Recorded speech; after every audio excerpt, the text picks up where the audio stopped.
सहारा news 24 show में मेहमानों द्वारा व्यक्त की गई राय और कमेंट उनके निजी विचार हैं। मेहमानों की राय को सहारा न्यूज़ 24 शो के होस्ट की राय न माना जाए। सहारा न्यूज़ 24 का मकसद किसी भी व्यक्ति या वर्ग की भावना को ठेस पहुंचाना या अपमानित करने का उद्देश्य नहीं है। हमने प्लानिंग बनाई है जी। हमारे नगर निगम के 20 वार्ड पर आते हैं जी जी नगर निगम के। हाँ जी। चुनाव की घोषणा करने का काम करेंगे। चुनाव लड़ेंगे तो रामनिवास राणा लड़ेगा, नहीं तो मेरे परिवार में से कोई भी एक मेरा मेंबर जो भाई है तो सिंबल पर चुनाव लड़ा जाए। मुझे नहीं लगता भी ये सिंबल पर चुनाव जो है कांग्रेस पार्टी सिंबल देगी और चुनाव लड़ाओगी। किसी का सूत आती है, किसी का कसूत आती है। एक कांग्रेस पार्टी जो ऐसी थी जो मेरा साथ नहीं दिया, सिर्फ बहन कुमारी शैलजा ने मेरी मदद करी है बिहार में। वो जितने भी जो इनके बड़े बड़े जो यहाँ नेता थे वो सभी जो है सावित्री जिंदल के साथ लगे हुए थे। राम राम दोस्तों, मैं रोहित दलाल, सहारा न्यूज़ 24 खबर आपके काम की। नगर निकाय चुनाव आने वाले हैं। हिसार नगर निगम के चुनाव की घोषणा कभी भी हो सकती है। राजनीति की सरगर्मियां बहुत तेज हो गई हैं। तो इसी सिलसिले में हम बात करने के लिए आज पहुंचे हैं श्री रामनिवास राणा जी के पास, जो राजनीति में एक बहुत बड़ा चेहरा रहे हैं। काफ़ी पुराने समय से संघर्ष करते रहे हैं। राजनीति में उनका जाना माना परिचय है। सबसे पहले नमस्कार अंकल जी। नमस्कार। आपके चैनल के जितने भी दर्शक हैं उनको सभी को मेरा राम राम नमस्कार जी। नगर निगम चुनाव आने वाले हैं जी, बड़ी सरगर्मियां हो गई हैं, तो कैसे देखते हो अंकल जी आप इन चुनावों को? नगर निगम चुनाव में हमने प्लानिंग बनाई है जी। हमारे नगर निगम के 20 वार्ड पर आते हैं जी जी नगर निगम के। हाँ जी। तो हर वार्ड वाइज मीटिंग बुलाएंगे। पहला जी। एक एक वार्ड की मीटिंग हर रोज़ बुला करके जितने भी कार्यकर्ता हैं, मेरे साथी हैं, जो मेरे रिश्तेदार हैं, भाईचारा है, जितने भी मेरे साथ रहे हैं, जिन्होंने दिल से मेरा साथ दिया है, उनको हर वार्ड वाइज बुला करके जी पहले हर एक वार्ड वाइज बुलाएंगे। उसके बाद जो है 20 वार्डों की इकट्ठी मीटिंग बुला करके उनकी राय ले करके फिर जो है चुनाव की घोषणा करने का काम करेंगे। चुनाव लड़ेंगे, चाहे कार्यकर्ता की अगर ये राय होगी भी रामनिवास राणा ही लड़े तो रामनिवास राणा लड़ेगा, नहीं तो मेरे परिवार में से कोई भी एक मेरा मेंबर जो भाई है वो चुनाव लड़ने का काम करेगा। जी। जब से नगर निगम बना है हिसार, तब से बीजेपी पार्टी अपने सिंबल पर चुनाव लड़ती रही है। तो कांग्रेस से आप काफ़ी लंबे समय से जुड़े रहे हैं, कांग्रेस भी इस बार सिंबल पे चुनाव लड़ेगी? देखो, कांग्रेस पिछली बार भी हमने देखा था आखिरी तक जो हमारे सीनियर नेता है जी, उनकी ये राय थी आपसरी में भाई सिंबल पर चुनाव लड़ा जाए। जी सर। लेकिन आखिरी वक्त में जो है उन्होंने कोई भी सिंबल नहीं दिया जी। तो मुझे नहीं लगता अभी कांग्रेस पार्टी कर भी बार भी कोई सिंबल पर चुनाव लड़ाएगी जी। जो भी लड़ेगा वो आज़ाद लड़ेगा। आज़ाद लड़ेगा। हाँ, मेरी जो खुद की राय है जी, तो मेरे को नहीं लगता भी सिंबल का जो चुनाव है उनकी घोषणा कांग्रेस पार्टी करेगी जी। पार्टी की जो केंद्रीय कमांड है या हम कहें हरियाणा की राजनीति में जो बड़े राजनीतिक हैं, उनसे आपकी इस बारे में कोई चर्चा हुई है कि भाई इस बार पार्टी चुनाव लड़ेगी या नहीं लड़ेगी? नहीं, पार्टी तो चुनाव लड़ती है, हर बार लड़ती है। नहीं, सिंबल की बात कर रहे हैं सर हम। सिंबल की तो हर बार मैं देख रहा हूँ जी। एक बार नहीं, मैं 20 सालों से ये चीज़ देख रहा हूँ। नगर परिषद का भी लगा लो आप, पहले नगर परिषद था जी सर, फिर नगर निगम चुनाव, नगर निगम बना हिसार का जी। जब नगर निगम बना तो 2019 में भी जो चुनाव हुए जी, उस समय भी जो है कहीं ना कहीं सरसराहट थी। सरसराहट थी लास्ट तक जी सिंबल देने की, लेकिन लास्ट में इनकार कर दिया। इसी तरह 24 में भी मुझे नहीं लगता भी ये सिंबल पे चुनाव जो है कांग्रेस पार्टी सिंबल देगी और चुनाव लड़ाओगी। मेरे को लगता है कि निर्दलीय ही चुनाव लड़ेंगे जी। आपके निजी विचार हैं, मतलब पार्टी में अभी आपका इस बारे में कोई निजी विचार है? निजी विचार इसलिए है क्योंकि पीछे का इतिहास मैं देखते आ रहा हूँ जी। तो लास्ट टाइम पर आकर के जो है चुनाव जो है निर्दलीय ही लड़ते हैं। निर्दलीय ही लड़ते हैं। हाँ। सर, ये ड्रॉ जो निकाला गया था सभी वार्डों को अलग अलग, जैसे कुछ वार्डों को आरक्षित कर दिया गया है, कुछ वार्ड सामान्य श्रेणी में रखे गए हैं।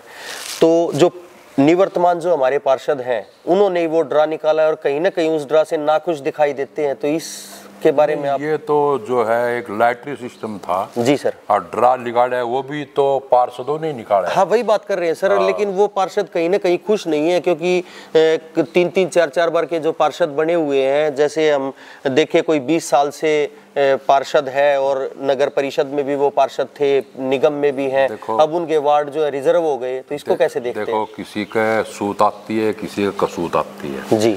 जिसका सूत आ गई वो तो खुश होता है जी, जिसका कसूत आ गई वो थोड़ा नाराज होता है जी। तो लॉटरी सिस्टम लिख दिया है। ये तो जो 2-2 3-3 बार लगातार चुनाव लड़े हैं जी, वो AC BC ए में आ गए। हाँ जी, हाँ जी। तो ACA में आ गए जी, तो वो उनका थोड़ा तकलीफ तो होगी जी। उन्होंने या तो वार्ड बदलना पड़ेगा या फिर वो उस चुनाव में तो वो लड़ नहीं सकते जी सर, या उसमें तो ACA में जो आएगा वो तो लड़ ही नहीं सकता। कई ऐसे भी है BCB भी आए हैं जी। आई अपने मेयर का चुनाव जो है ओपन है, ओपन में जो है कोई भी 36 बिरादरी कोई भी आदमी जो चुनाव लड़ सकता है, तो महिला चुनाव लड़ सकती है।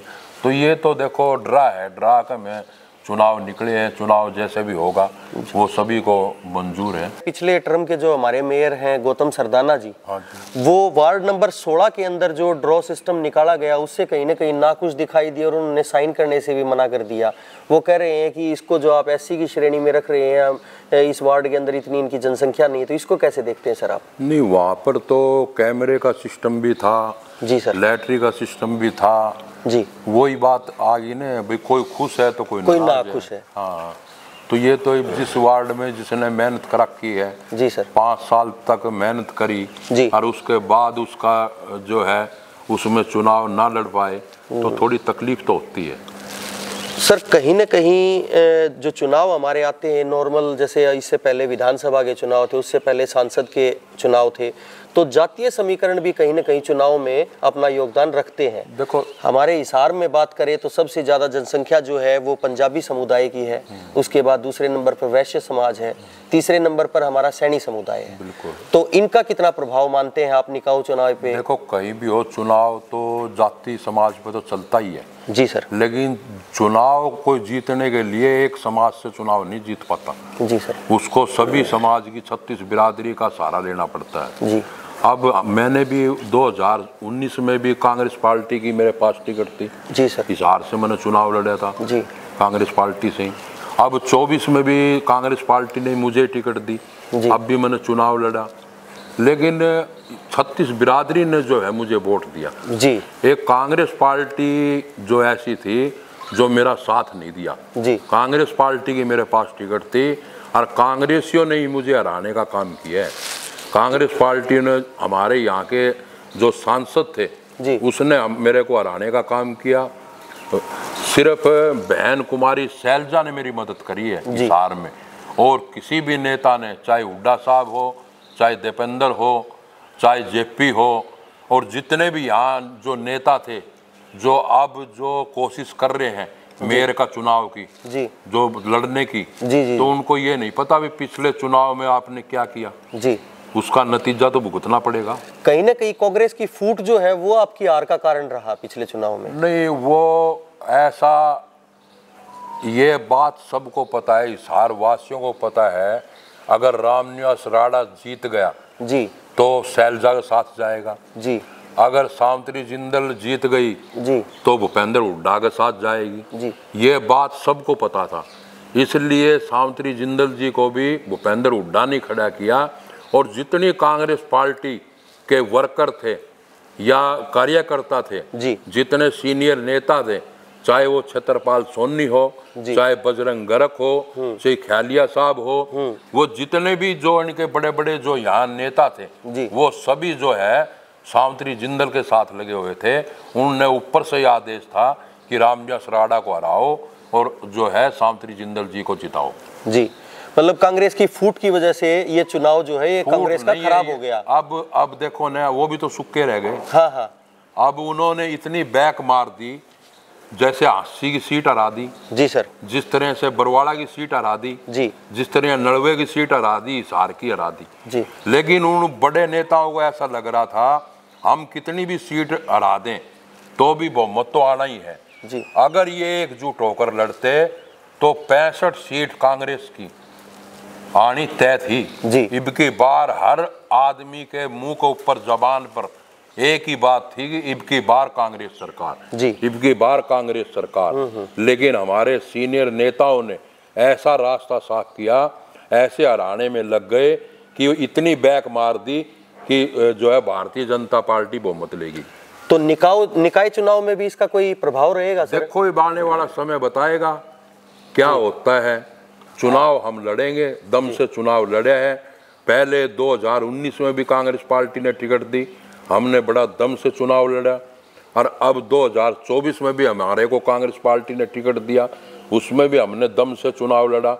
और मेयर का चुनाव भी चाहे मैं लड़ूं चाहे मेरा परिवार का कोई भाई लड़े, लेकिन जो चुनाव लड़ेंगे हम दम से लड़ेंगे और सभी हमारे कार्यकर्ताओं से राय लेकर के जगह जगह मीटिंग करके और जो इकट्ठी 20 वार्डों की मीटिंग बुला करके जो है उसमें राय लेंगे और दम से चुनाव लड़ने का काम करेंगे। अब ये इसमें 11 वार्ड जो है छोटी सांतरोड आती है जी, और ये बरवाड़ा हल्के में पड़ती है, लेकिन नगर निगम के अंडर आती है 11 वार्ड जी। जब 2014 में मैंने चुनाव लड़ा तो उस समय बरवाड़ा से चुनाव लड़ा तो एक तरफा सांतड़ो 11 वार्ड में एक तरफा माहौल था। मेरा हिसार मेरा उस समय मेरे एक साइड एक तरफा वोट जो है मुझे छोटी सांतड़ो से मिले 2014 के चुनाव 2014 में जी। और अब भी इतना दबाव जितना शहर में नहीं इतना दबाव सांतड़ों से है कि राणा साहब आप खड़ा हो जी, आप खड़ा हो, आपका एक तरफा वोट आओगा। मतलब तो, ये विचार तो राणा साहब बना चुके हैं कि इस बार चुनाव में ताल ठोकेंगे, चुनाव जरूर ताल ठोकेंगे, चाहे मैं ठोकूं चाहे मेरा भाई ठोके जी। परिवार का कोई सदस्य लड़े चुनाव जरूर लड़ा जाएगा, चुनाव जरूर लड़ा जाएगा। तो सर जो एमसी, ये तो बात रही मेयर चुनाव की, एमसी के अंदर भी अपने परिवार से कोई आदमी किसी वार्ड से नहीं, एमसी का अभी तक तो कोई सुझाव ऐसा है नहीं, मेयर का ही है जी। एमसी का तो अभी ऐसा है भाई है बिहारी लाल राणा जी जी, उससे बैठ करके राय लेंगे जी जी, क्या करना है क्या नहीं, जो वह आगे की जो भी सिचुएशन होगी वे देखेंगे। अभी तक तो मेयर का चुनाव की जो है हमारी तैयारी है। अभी सिर्फ मेयर के चुनाव के बारे में तैयारी कर दी है और चुनाव लड़ेंगे ही लड़ेंगे, बिल्कुल लड़ेंगे 100% जी। तो जैसा आपने बताया कि सांतरोड का जो इलाका है और वो आपके साथ ज्यादा संघर्षपूर्ण तरीके से आपके साथ लगा और दबाव बना रहा है कि चुनाव लड़ना है, दबाव जी। यहाँ इस वार्ड में भी 6 वार्ड से भी जी, और हमारे जो 4 वार्ड है जी, जिस तरह से ये हमारा 8 वार्ड है जी, जिस तरह से 15 वार्ड है, इनमें इतना दबाव आ रहा है मेरे पास कि हर आदमी आ करके आप शाम को देखना 4 बजे बाद यहाँ पर लाइन लग जाती है। हर आदमी कहता है भी राणा साहब विधानसभा का चुनाव तो आपको हरा दिया लोगों ने, हम इब की बार आपको मेयर बनाना चाहते हैं, आप मेयर का चुनाव लड़ो। मेरे पे बहुत ज़्यादा दबाव है और सांतड़ों से तो इतना ज़बरदस्त दबाव है, हर आदमी का टेलीफोन, हर आदमी मेरे पास आ करके दबाव दे रहा है कि मेयर का चुनाव आप ज़रूर लड़ो। पिछले कार्यकाल में सभी एमसी और हमारे मेयर साहब ने भी कहा कि उन्होंने ताल ठोकी कि हमने बहुत तरीके से और परिपूर्ण परिपक्वता से हमने काम किया है और शहर का विकास किया।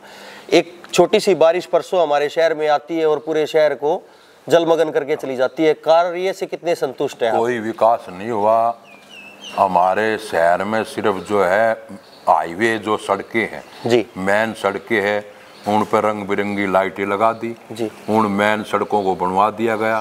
आप कहीं भी कॉलोनी में श्यामलाल ढाणी देख लो, सैनिया मोहल्ला देख लो, जदेव की ढाणी देख लो, अपने ये जो 12 क्वार्टर रोड है वो देख लो, कोई कॉलोनी महावीर कॉलोनी में देख लो, कोई कॉलोनी में चल जाओ, आपको अब भी, आज तो मामूली नाम मात्र बारिश है जी, जी, अब भी आपको पानी भरा मिलेगा हर जगह। आप डिग्गिया गेट से लेकर बडवाल ढाणी तक चल जाओ, बीच में पूरा का पूरा पानी भरा पड़ा है, कोई काम नहीं हुए। श्यामलाल ढाणी में देख लो, श्यामलाल ढाणी में बिना बारिश ही 4-4 गली जो है पानी की, सीवरेज के पानी, सीवरेज सारे ब्लॉक है, सीवरेज जो है 50-50 साल 40-40 साल जो है लाइन होगी दबे, उनको बदलने की जरूरत है, मोटे पाइप डालने की जरूरत है। ऐसा कार्य अगर हमारे को मालिक ने मौका दिया और जनता ने मौका दिया तो इसका जो है सीवरेज का सबसे पहला ऐसा काम किया जाएगा जो बारिश का पानी 15 मिनट से ऊपर जो भी है कहीं भी हिसार शहर में रुकने का काम ना हो। जी, तो रामनिवास राणा जी का पहला काम तो ये रहेगा कि सीवरेज व्यवस्था को ठीक किया जाए। सीवरेज और पीने का पानी एक ये जो जगह जगह फिरौती मांग रहे हैं जी, इस फिरौती का इलाज किया जाएगा जी। इसका इलाज आप कैसे देखते हैं राणा साहब, कैसे प्रशासन की ढिलाई है ये या बिल्कुल मिली भगत है, मिली भगत बगैर हो ही नहीं सकता है। पुलिस चाहे तो जो हमारे हिसार का बॉर्डर पड़ता है जी, उस बॉर्डर पर एक सुई नहीं टप सकती अगर पुलिस चाहे तो। अब इतना नशा आ रहा है, आज युवा जो हमारा जो है नशे की ओर बढ़ रहा है, उसका कारण जो है मिली भगत है, सरकार से मिली भगत है। उसी का कारण है जो आज हमारी नई पीढ़ी आने वाली 18-18 साल के 16-16 साल के नशाखोरी की ओर बढ़ रहे हैं। क्या उसका घर परिवार कैसे चलेगा जी। तो राणा साहब ये जो बदमाश प्रवृत्ति के जो लोग हैं शहर के अंदर दिन दहाड़े गोलियां चलाई जाती हैं, तो इसको राणा साहब को अगर हिसार शहर की जनता मौका देती है तो इसको आप कंट्रोल कैसे करेंगे, जरा 2-4 शब्दों में बताएंगे हमारे दर्शकों को। तो विधानसभा चुनाव से पहले भी कहा था जी, और पहले भी इतिहास रहा है जी सर, जब फिरौती मांगी गई थी और गोलियां चली थी जी, तो हमने संघर्ष करके पूरा शहर बंद कराने का काम किया था जी सर। उस समय आप नहीं पता होगा, सारा शहर बंद किया था जी। और वो कंपनी थी अपनी ये मोटर्स, हाँ, उसके ऊपर ऑटोमोबाइल के ऊपर जो गोलियां चली थी तो उसके ऊपर महिंद्रा के शोरूम पे राम भगत गुप्ता जी पे जी, तो हम खुद वहां जाकर के बैठे थे। हमने जो है नगोरी गेट पे धरना दिया था। इसी तरह से मेरा प्लान था कि विधानसभा में अगर मेरे को ये पूछाती है हिसार की जनता तो बदमाशी लेवल पर जिस पर भी फिरौती मांगने का जो कार्य किया करेगा उसकी दुकान पे जाकर के मैं बैठूंगा जी। अगर कोई भी वो वार करेगा तो पहले रामनिवास राणा पे करके जब दूसरे मालिक पे करेगा वो मालिक पे जा करके, मतलब रामनिवास राणा उनकी ढाल बन के बैठ जाएंगे अगर फिरौती मांगी गई तो। और मैं देखता भी किस तरह से फिरौती मांगी जाती है जी, उसको फिरौती मांगने का इतिहास मैं दिखाता उसको जी। लेकिन जनता ने मुझे जो है सहयोग तो दिया है जी, लेकिन थोड़ा कम रह गया वो कांग्रेस पार्टी ने। अच्छा, जनता का सहयोग पूरा रहा, पार्टी ने सहयोग नहीं करा आपका। 31,000 के करीब वोट आए हैं तो जनता ने तो दिया है सहयोग जी। लेकिन जब कांग्रेस पार्टी ही हराने में लग गई जी, जो यहाँ के सांसद हराने में लग गए, यहाँ के जो सीनियर नेता थे हिसार के वो हराने में लग गए और वो एक निर्दलीय के साथ जुड़ करके उनका सपोर्ट करने में लग गए, तो फिर रामनिवास राणा का जीतने की उम्मीद लगाई जा सकती है जी। तो ये तो बात थी सर आपकी राजनीति की। व्यक्तिगत अगर बात करें तो राणा साहब राजनीति में कब आए थे? राजनीति में तो हम जो है मेरा भाई बिहारी लाल राणा 2 बार नगर परिषद के चेयरमैन रह लिए जी, एक बार चेयरमैन बने थे जी, एक बार जो है 2007 में चेयरमैन बने थे जी, जब नगर परिषद थी। 2 बार मेरे भाई बिहारी लाल राणा और 5 बार वो जो है पार्षद रह चुके हैं जी। 10 साल मैं पार्षद रह चुका हूँ जी सर, और मेरी भाभी जी है वह पार्षद रह चुकी है जी। तो हम 1987 से जो है हम राजनीति में हैं और तकरीबन समय जो हमारा है वो कांग्रेस पार्टी में ही रहा है। कांग्रेस पार्टी में ही रहा है, हाँ, हमेशा से कांग्रेस पार्टी में, चाहे वो ओम प्रकाश महाजन के माध्यम से हो, चाहे वो ओम प्रकाश जिंदल के माध्यम से हो, चाहे वो कुलदीप बिश्नोई के माध्यम से हो, भजनलाल के माध्यम से हो, चौधरी भजनलाल जी के और रहे कांग्रेस पार्टी में जी। हमने ज्यादातर समय जो है कांग्रेस पार्टी में ही बिताया, सेवा करने का ही काम किया, बिल्कुल सेवा करने का काम किया है जी। तो ये थे हमारे साथ श्री रामनिवास राणा जी, जिन्होंने ताल ठोक दी है कि भाई नगर निगम चुनाव जो है मेयर का चुनाव लड़ा जाएगा, सभी वार्ड से वर्करों से बातचीत करेंगे और उसके बाद फैसला लिया जाएगा, ये लड़ेंगे या इनके परिवार का कोई सदस्य लड़ेगा, लेकिन चुनाव के लिए ताल ठोक दी गई है जी। आपका समय देने के लिए बहुत बहुत धन्यवाद। सभी को मेरा नमस्कार, राम राम।